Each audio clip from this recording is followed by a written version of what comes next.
Have you ever wondered if certain types of governments are simply better at fostering peace, both domestically and internationally?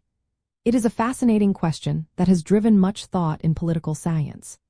One prominent idea in this area suggests that democracies are inherently more peaceful, particularly in their relations with one another.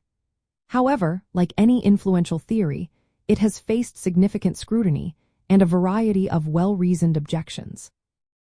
Major criticisms of democratic peace theory revolve around three core areas: the definition of what constitutes a democracy, the statistical and methodological approaches used to support the theory, and the potential for alternative explanations for observed peace.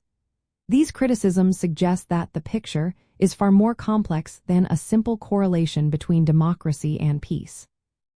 First, the definition of democracy is a hotbed of debate. Critics argue that the theory often uses an overly narrow or flexible definition, including only liberal democracies with robust institutions and civil liberties. When less developed or transitioning democracies are included, or when the scope is broadened to include instances where democratic states have intervened in non-democratic ones, the peaceful behavior seems less consistent. This definitional flexibility can sometimes lead to what is called a tautology, where only states that fit a specific, peace-oriented democratic ideal are counted.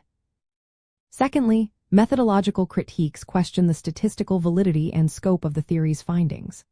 Some scholars point to selection bias, suggesting that the periods and regions studied might not fully representing all possible interactions between democratic states.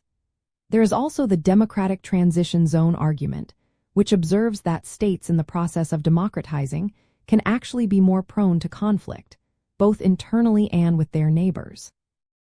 Furthermore, the very definition of war or significant armed conflict can influence statistical outcomes, potentially undercounting instances of hostility between democracies. Thirdly, several alternative explanations offer compelling reasons for the observed peace among democracies, potentially rendering democracy itself a less direct cause. Factors such as shared economic interests, strong alliance structures like those formed during the Cold War, or common external threats might better explain why certain groups of states avoid conflict. For example, many liberal democracies are also capitalist states with strong trade ties, which inherently disincentivizes warfare due to economic costs.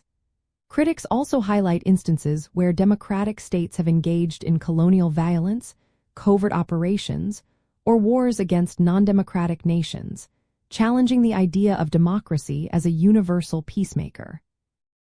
Understanding these major criticisms enriches our grasp of international relations, moving us beyond a simplistic cause-and-effect relationship. It encourages a more nuanced examination of complex global phenomena. By engaging with these critiques, you gain insight into the intricate web of political, economic, and social factors that truly contribute to international stability and conflict, and you are better equipped to evaluate new research and political developments.